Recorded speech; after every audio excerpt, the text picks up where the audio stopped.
A lo largo del siglo XX, uno de los capítulos más oscuros, menos hablados y más dolorosos de la historia de la humanidad ocurrió en Asia, durante el periodo de expansión militar del Imperio japonés. Entre 1931 y comienzos del siglo XXI, salieron a la luz los crímenes cometidos por la Unidad 731 y otros centros secretos dedicados a la experimentación humana y a la guerra biológica. Lo que comenzó como un proyecto científico clandestino terminó convirtiéndose en una maquinaria de muerte que afectó a miles de civiles y prisioneros de China, Corea, Mongolia, Rusia y otros países involucrados en la Segunda Guerra Mundial. Todo inició dentro de un clima de militarización y ambición imperial. Japón veía la ciencia como una herramienta para dominar a Asia y, tras ocupar Manchuria, creó las condiciones perfectas para desarrollar programas secretos lejos del escrutinio internacional. En este ambiente surgió el tristemente célebre Escuadrón 731, liderado por el microbiólogo militar Shiro Ishii. Mientras el mundo observaba los acontecimientos de la Segunda Guerra Sino-Japonesa y la posterior Guerra del Pacífico, Japón desarrollaba en paralelo el programa de guerra biológica más grande y cruel del siglo XX. En 1931, Japón usó el llamado Incidente de Mukden como pretexto para invadir Manchuria. Estableció el estado títere de Manchukuo, un territorio ideal para operaciones clandestinas.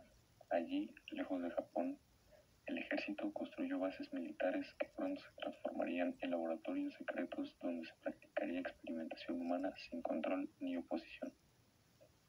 Esta invasión marcó el primer paso hacia el desarrollo del programa biológico japonés y también el origen del sufrimiento de miles de civiles y prisioneros.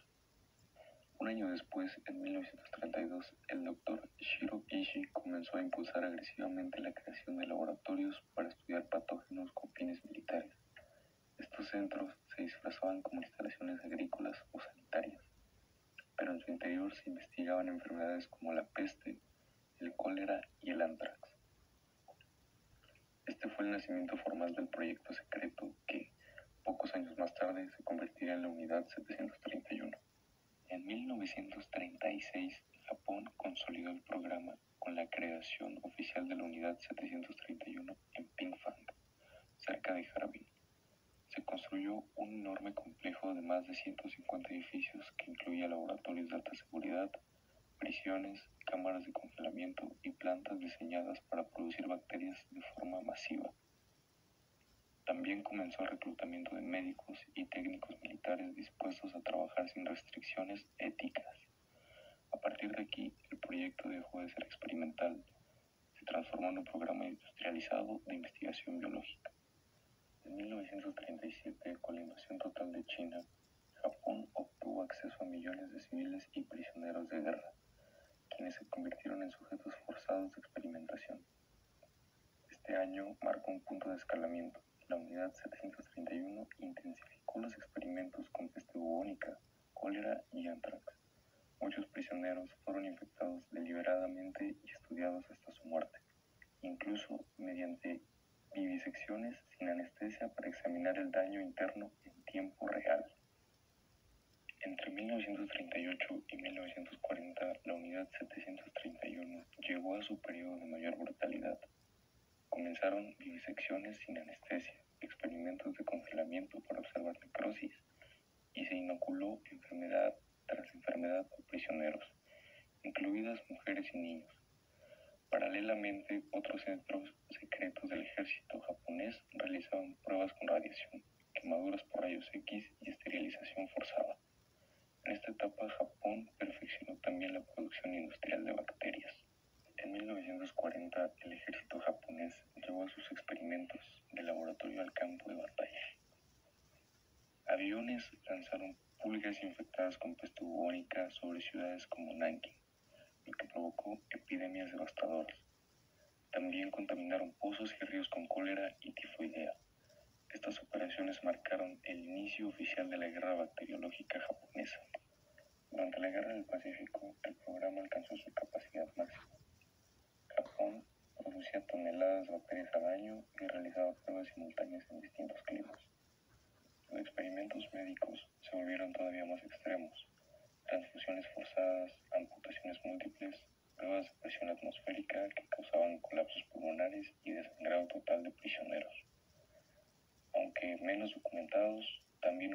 experimentos con radiación prolongada. Entre 1943 y 1944, Japón continuó realizando ataques biológicos en aldeas rurales de China. Se registraron miles de muertes y se llevaron a cabo experimentos diseñados para provocar superinfecciones, combinando varios patógenos en un mismo prisionero. En 1945, ante la inminente derrota, el ejército japonés ordenó destruir documentos, quemar instalaciones y ejecutar a los prisioneros restantes para borrar toda evidencia. Shiro Ishii negoció con Estados Unidos inmunidad total a cambio de entregar sus investigaciones. Muchos científicos de la Unidad 731 regresaron a Japón sin enfrentar juicio.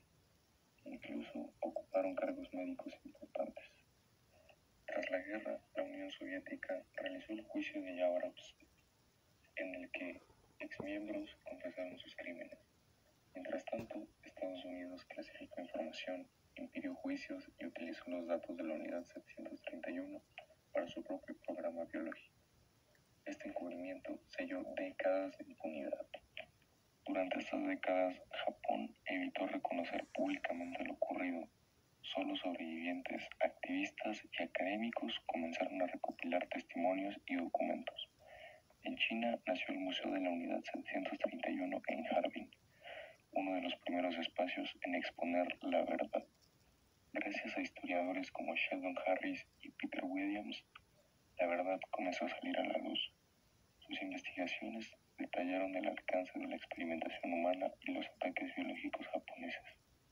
Víctimas chinas y coreanas empezaron a dar testimonios públicos buscando justicia. Sobrevivientes y familiares presentaron demandas en Japón exigiendo disculpas y compensación.